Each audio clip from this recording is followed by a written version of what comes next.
you should never go into any occupation unless you're passionate about it. And it's one of the things that we both mutually agreed that, we want to help people, and this is a great way to do it.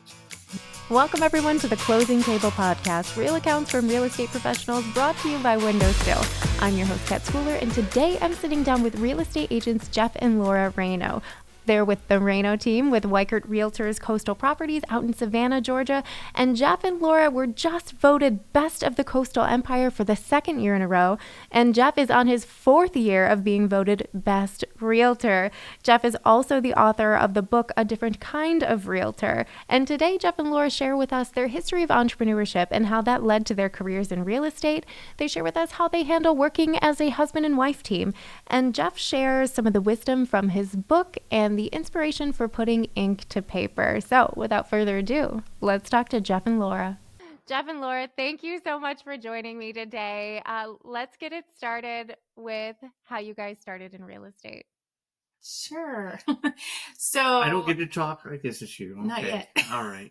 So quite a few years ago, a friend of ours was a realtor, and he was needing some help in his business. So he hired me to help him just do administrative items because I was not a realtor. And so while I was watching him be successful in this business, I thought, Jeff, you need to go and take that class, get your license, and become a realtor. And he did. That was, about 8 years ago. Yes. And so for the next 6 or 7 years, I continued to be an administrative assistant, actually for another broker at that time. And then 2 years ago, I decided that I needed to go ahead and bite the bullet and get my license. And I did. And so for the last year and a half, Jeff and I have been selling real estate together. Yeah, and it's been a lot of fun. I kind of reluctantly went into the business. I was doing so many things before, and I said, it's just another job change. I'd been a recording studio person in Orlando. We owned a coffee shop. I did research with a company out of Rockville, Maryland, and I enjoyed all those jobs. But this opportunity came along, and eventually I saw the value in it and helping people, and that led down the road to actually making money and profitability. You should never go into any occupation unless you're passionate about it. And it's one of the things that we both mutually agreed that, we want to help people. And this is a great way to do it. Mm-hmm. Yeah. And it sounds like you already had some of that entrepreneurial spirit with your other ventures. Yes. How did you find that set you up for real estate? Well, we already had experience working together as a team, so we knew the ebbs and flows of what our strengths and weaknesses were. And so when you go into a different paradigm, so to speak, you just kind of shift all those things to match whatever you're working with. And I think we found it to be the same way with real estate. Yeah. I mean, it really did seem to be the perfect fit for us. We have always worked for ourselves, like you said. I mean, that's what it sounds like, and it is the truth. And we built houses before. We literally got the hammer, ran wire, we've done plumbing, we did all those things. So we have a working knowledge of the industry as well. Right. So it was a good decision on both of our parts. Right. Yeah. And you guys are incredibly successful. You recently got your Community Choice Award, Best in the Coastal Empire, for the second year in a row. Congratulations. Yes, Thank you. yes. Thank you so much. And I got Best Real Estate Agent 4 years in a row. So that was a lot of fun too. Wow. Yeah. Yes. So talk to me about how you guys work with your clients and how you guys work together as a team. Like, when someone comes to you either to buy or sell their house, like, what is that experience like with you? What are you talking to them about? The first most important thing is to listen to the client. A lot of people don't do that. They try to talk over them and tell them how wonderful they are, etc. But the real thing is to figure out what's motivating, like if you're selling your house, what's motivating you to sell your house, or what's motivating you to buy a home. And then you keep focusing on that, because when objections come up, you can circle back to the, why are you doing this? And then kind of gauge that towards giving them a gentle direction on how to make the best decision for themselves. And as far as working as a team, as I mentioned, I was behind the scenes for a lot of years, and that's really what my forte is. And so numbers, spreadsheets, contracts, filling out forms, where Jeff, what he just mentioned, and also talking about doing interviews and whatnot, research. he's really a people person. So he has no fear to be able to talk to people and make phone calls. And that's not my forte. That's his. You can see how scary Laura is. She scares Right. people. I'm terrifying. And, but so working as a team like that, yes, he's going to get them on the right track. And of course I go out and show houses and all of that as well. But when it gets down to the brass tacks of writing contracts, getting them sent to attorneys, doing all of that, that's where I come in. And one of the things I insisted upon early on was that when we talk to people, we don't hide anything. Like when I go to show them a house, I'm going to show them the good, the bad, and the ugly, so that when they go to buy that house, they know completely what's right and wrong about that place, so that in their mind, they've got a calculator running. They know what it's going to cost them. Because just because you buy a house doesn't mean there's everything perfect inside. There's going to be costs, maybe not right away, but down the road, and say that furnace is going to be gone in 5 years. That water heater is looking pretty sketchy, etc. And that kind of creates a rapport and also a trust with our clients, which a lot of the other agents aren't doing, especially newer agents who are so desperate to get money because this is what they're doing now, that they'll kind of slide by those things. And I don't think that's justified for your clients. Even from the get-go, when we needed the money, I was always honest and upfront, and that has built a loyal following and also referrals that keep coming because of that. This guy's brutally honest about this situation, and I'm even brutally honest with them about their finances, saying you can't afford this house. And a lot of times realtors won't do that, and they should, because you don't want someone being house rich and cash poor. It's just not a great way to be. One of the things that Jeff says to a lot of our clients is I unsell more houses than I sell. Right. Because he doesn't want them going into a house that needs a $16,000 roof next year, or that's, or the HVAC is totally shot. And needs to be replaced. Or even most recently, Richmond Hill flooded horribly, and I'm not going to bring them into a neighborhood and say everything's fine here. I'm going to give them the exact details of what happened when it flooded, how bad they were hurt. And it's up to you if you want to buy this house, but it could happen again. You never know. Totally. And I think that's so important because especially if people have only rented, if they've never owned a home, or maybe even they're the first person in their family to buy a home, right? Their parents always rented and things like that. They might not understand the phantom costs, the upkeep. And then you are going to have some people who do know that everything is going to come with work, but you don't know unless you're talking to them about these things, right? Exactly. Yeah. But again, communication's always been a factor with us, with our clients, and being completely transparent about everything. So wonderful. So Jeff and Laura, can you think of any memorable client stories, maybe ones that were particularly challenging, where you help people get to the closing table? Oh, I like the one where we made somebody's dream come true. I mean, the cabin story. So we had a client that she had just gone through a not so great divorce. Divorces are great. She was on her own for the first time in many, many years. Yeah. She just wanted a retreat. She wanted to find a log cabin on water. Well, we don't have a lot of log cabins on water in Savannah. So our search went all over the state, even into other states. And then I saw it pop up on the MLS. There was a log cabin on water only 30 minutes from Savannah. And at that time, she was unable to come and look at it. So we went, videotaped everything. She fell in love with what we saw. And of course, like Jeff has just mentioned, we're brutally honest about everything. So what we saw was good. And so she ended up, this was in the height of, multiple offers and crazy town going on. Yes. She made the offer sight unseen, and we won the offer. And she has been so happy. She is absolutely adoring her little retreat. She can get to work within 30 minutes. She didn't have to change jobs or anything like that. And she's just absolutely loving her cabin on the water. And we went over and above for her. I mean, she had a septic tank, and a lot of times people get kind of wigged out about septic tanks. Whoa, no. But I gave her assurance by talking to professionals, septic tank cleaners. We had it inspected twice, and I kept making checks on it to make sure it was still perking the way it should, and it still is to this day. And that's how we go over and above. I mean, I was lifting that tank and looking in there often, and I wasn't doing that. yeah, I was. I just love second tanks. Yeah. But she's really happy down there, and we're hoping to go kayaking there someday, but Yeah. we'll see. Oh gosh, it sounds lovely. That is so cool. Yeah, it was. It's a beautiful place. She's so happy. And we're happy for her. But anytime we Yeah. can make people's dreams come true, that's the most rewarding part of being in real estate. Again, she'll tell you, I never even look at the compensation packages until the closing table, and I'm always shocked. But I just don't do that because I don't want to affect my service to my clients. And so that's how we move forward.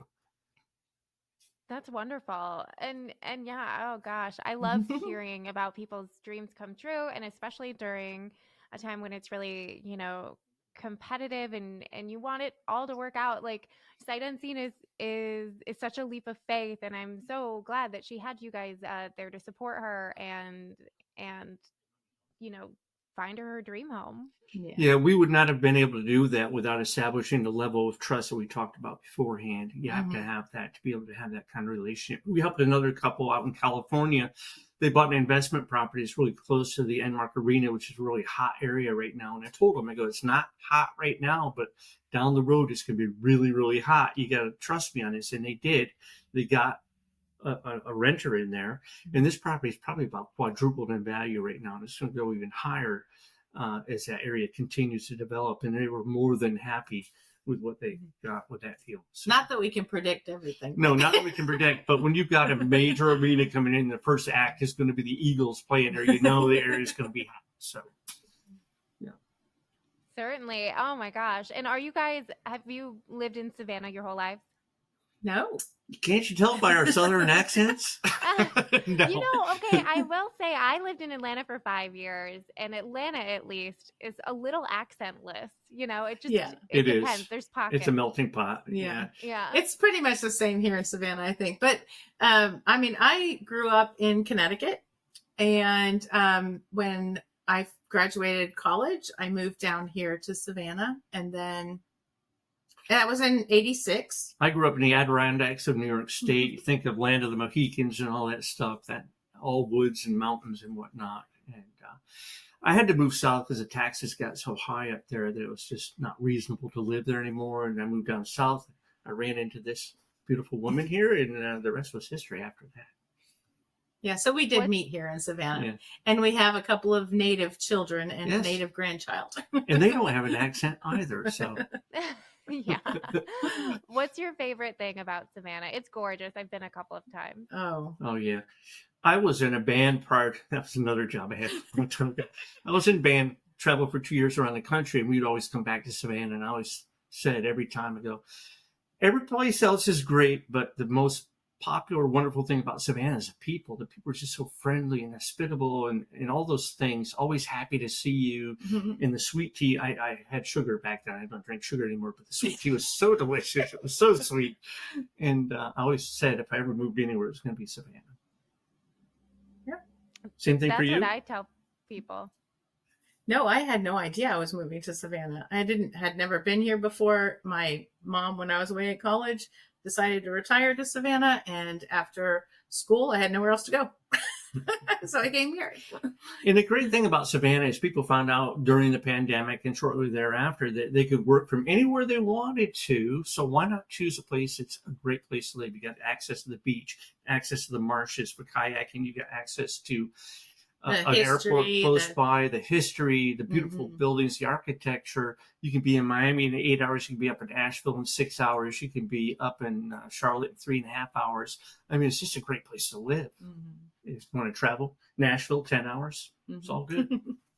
Yeah. Oh my gosh. And it's just such a gorgeous city. And, if you're a St. Patty's Day person, the biggest St. Patrick's Day parade in the country, right? Oh, yeah. We tried to leave town. There's so many people. It's like, don't go downtown. Or people go, we want to see houses during St. Patrick's Day.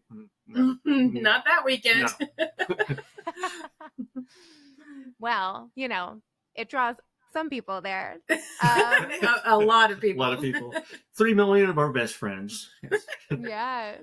Well, Jeff and Laura, what would you say are some of the biggest lessons you've learned since starting your real estate careers?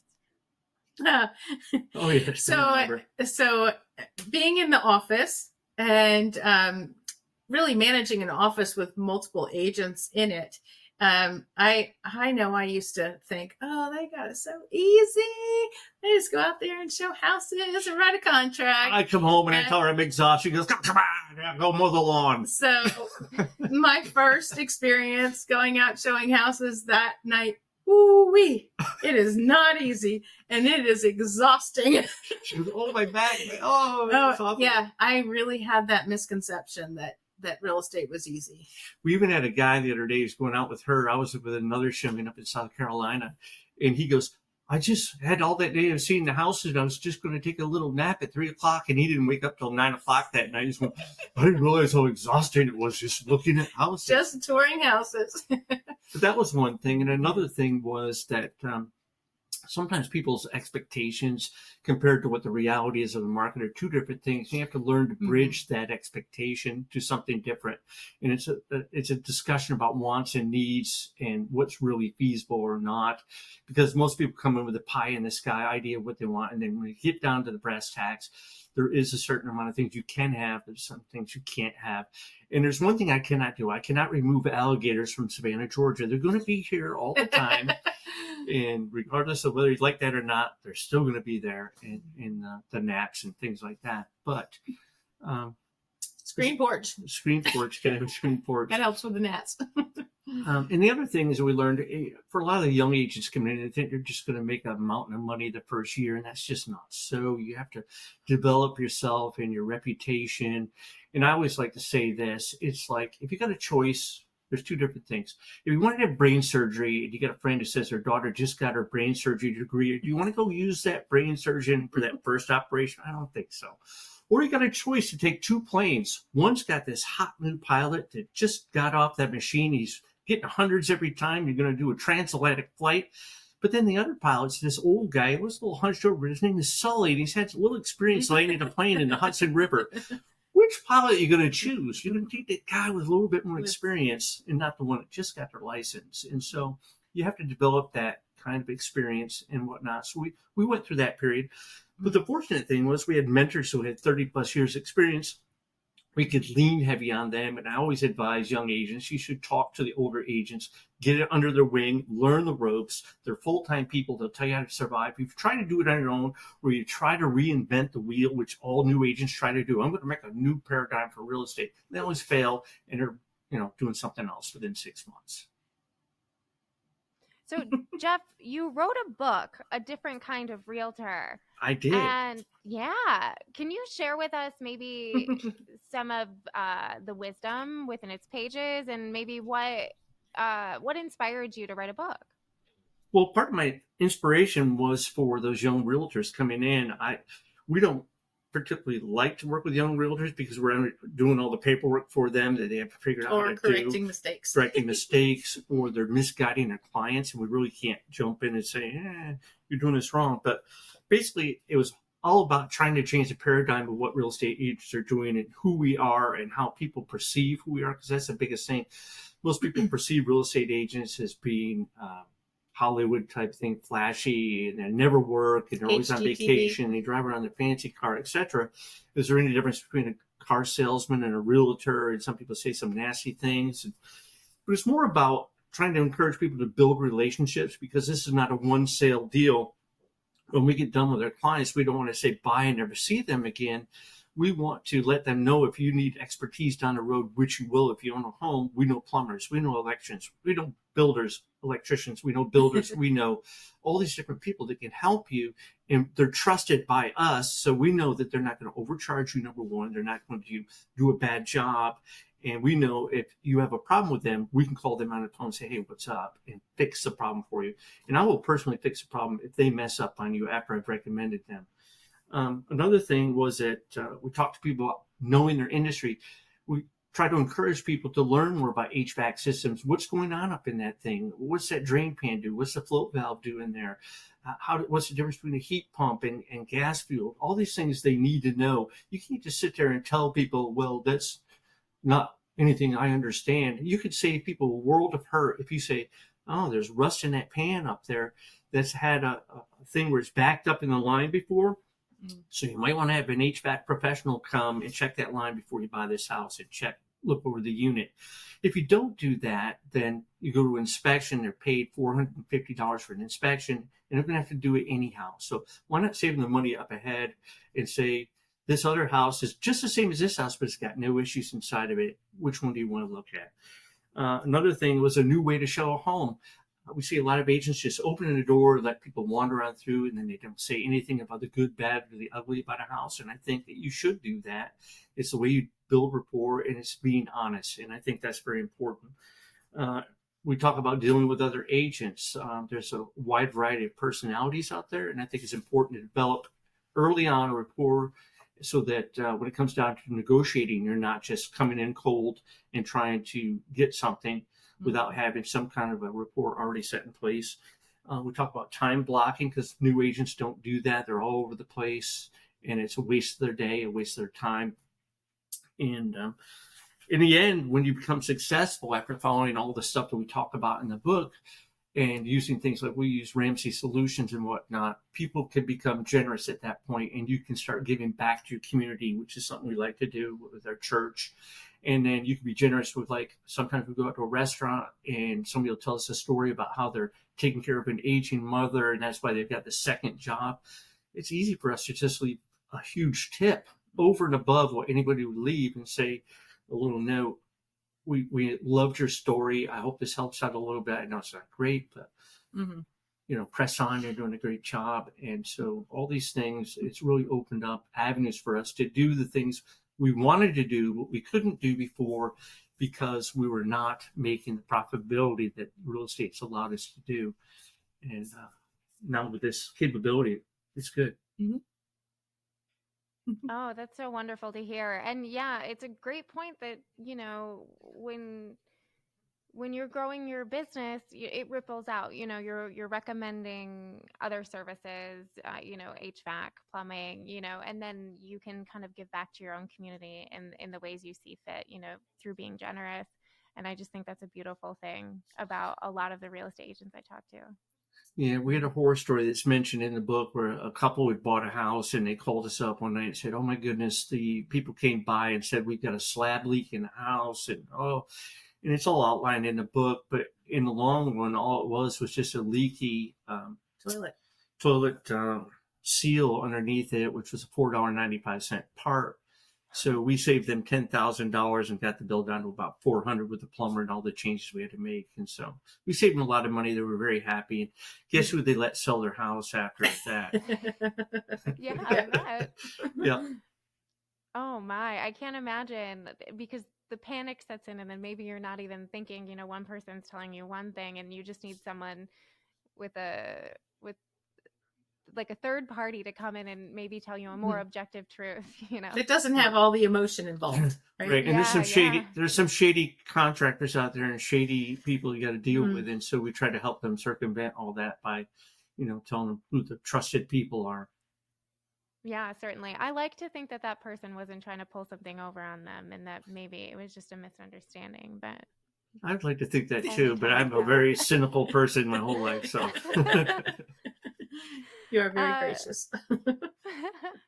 Jeff and Laura, are there any challenges you're seeing in the current real estate market, and how are you guys working to overcome them?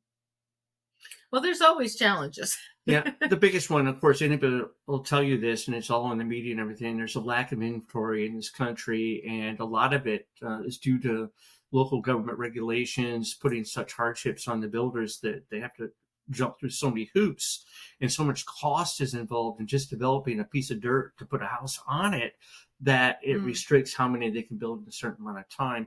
If those restrictions were taken away by local municipalities, you'd see a whole lot more affordable housing. But right now, that is not the case. And also, we've had investors buying up properties left, right, and center to turn them into rental properties. And that's a large problem as well. They're making a lot of money, which is great for them. And that's capitalism at its finest, but it doesn't do a lot for the first-time home buyer. It makes it very difficult for them.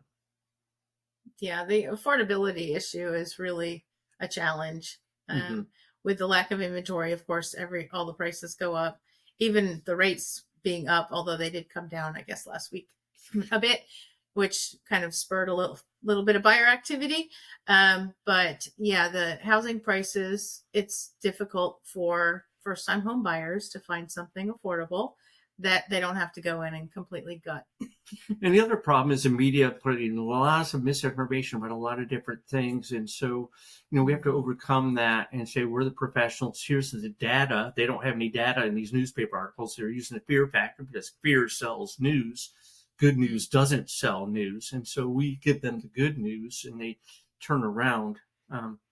Another factor is buyers who, are reading, and it's like people that try to diagnose themselves with Google for a health problem. Doctors roll their eyes and go, oh no, here we go. Dr. Google's back again. Well, it's the same thing with house buying and house selling. They think that they can do this, this, and this, and it's just not so. They don't understand fair housing laws and things they can say or can't say. They're literally violating the law with huge fines waiting around the corner if they keep doing what they're doing.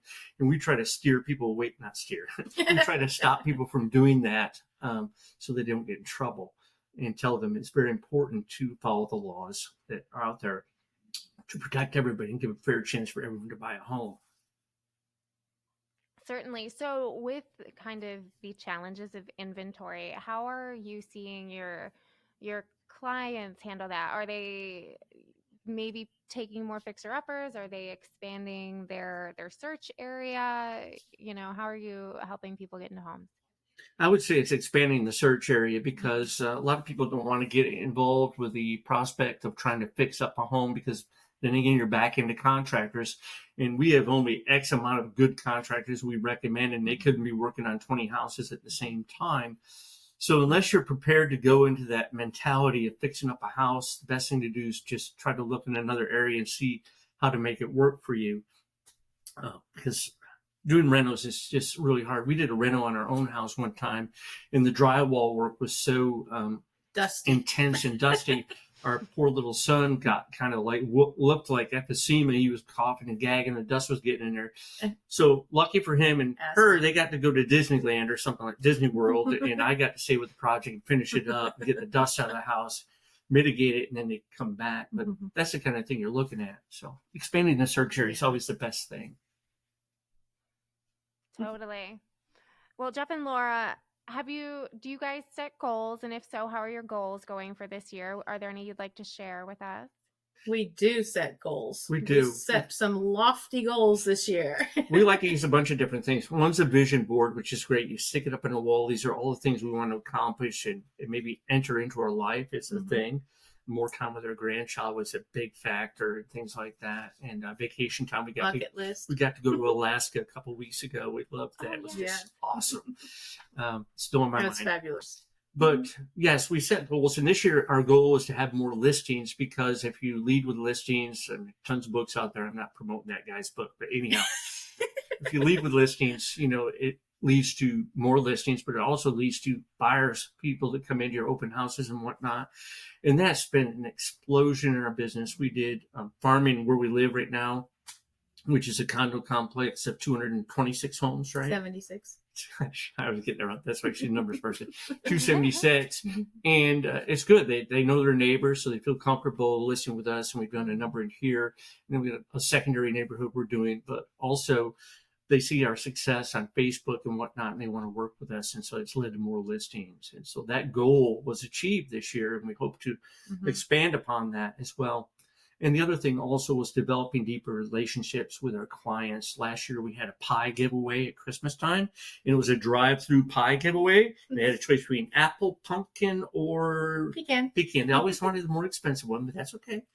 They all came, and we handed out pies, and it was a great event. Oh, it was probably one of the best good feel events for our clients we had, and they just loved it, and it further strengthened our relationship with our clients. And we try to do that. We're not those people that are just, hey, what are you doing? You want to sell your house yet? No, we care about them, their families, and how they're doing their jobs. And we were doing enough business so we got have the smell of desperation over us like first year agents. It's like, if you don't buy a house, it's not going to kill us. So we have that kind of relaxed feeling, and that gives people comfort. Oh, yes. And I love hearing about people's different events. The pie event sounds so fun. Do you guys are you doing it again this year? Absolutely. Oh, it was so successful. It was great. I'm afraid it's going to drain our wallet at Christmas time, but we're going to do it. It was at Thanksgiving, but that's okay. Whatever. Thanksgiving becomes Christmas 2 days later. It all happens so fast. Yeah. It does. It's slippery slope. It's almost Labor Day, so you go Halloween and go Happy New Year. Totally. That's what my father-in-law always says. Like once Halloween hits, like the year is done. It's a race. It's done. But speaking of, are there any other things you're looking forward to this year? I know you guys just got back from your, bucket list cruise, which I'm so happy you guys got to take. That had to have been gorgeous. Are there any other things you're looking forward to for the rest of the year? We always say we're going to do more video and stuff. And we started last year doing video, and then we got so busy, we got away from the video. And I think if you do that, that's a mistake. So we got to get more into that. The technology, like what we're even using for this particular Zoom, is great. And we've got to get more into that. And it's easily editable. The artificial intelligence corporation is something we're looking forward to. It's going to hopefully make our life a little bit easier, but we don't rely on it too much, because artificial intelligence can jump ahead and say things to your clients and go, "Ooh, I didn't say that." But we're getting more into embracing it. I think she was asking if we're going to be doing anything else this year, like personally. Oh, it can be both. You can take it however you want it. I love hearing about the real estate stuff too. And yes, AI is a great tool. It needs to be monitored by people. Yes. Yes, it does. Absolutely. But we get another trip in the fall with our kids up in the take them to the mountains. Yeah. Oh, Which for Thanksgiving. We like to do every time. It's great. But again, the only reason we can do that is this job, and our ability to help others has helped us achieve our dreams, which is what it's all about, we think. Yes. Oh, that's so wonderful. Jeff and Laura, thank you so much for your time today. Would you like to tell people how they can find you and work with you? Absolutely. One way is to call our number, which is 912-507-1901. Once again, 912-507-1901. Or you can get either Jeff or myself. Get Jeff or Laura, Jeff Rayno Realtor at gmail.com, or Laura Rayno Realtor at gmail.com. And we'd be happy to answer any of your questions. We're on Facebook as well as the look Rayno us Team. up on Facebook, the Rayno Team. The Rayno Team. You can see some more videos there. I think that's a good start. Yeah. Awesome. And we'll put all those links in the show notes so people can find you just a click away. Jeff Wonderful. And Laura, thank you again. Thank you so much. We appreciate you very much. This was a great interview, and I think what you're doing is great for the people out there to learn more about the industry. And the more we can communicate, the more realtors will seem less like car salespeople and more like friends that really want to help you. Right. Oh, for sure. Thank you. Thank you for listening to the Closing Table podcast, brought to you by WindowStill. I'm Kat Schooler. Please make sure you're following our podcast on Apple or Spotify. And if you're part of our YouTube audience, make sure you hit that subscribe button. If you're enjoying this podcast, please consider leaving us a comment or review. It helps us find more amazing listeners like you. Thank you so much, and we'll see you next time.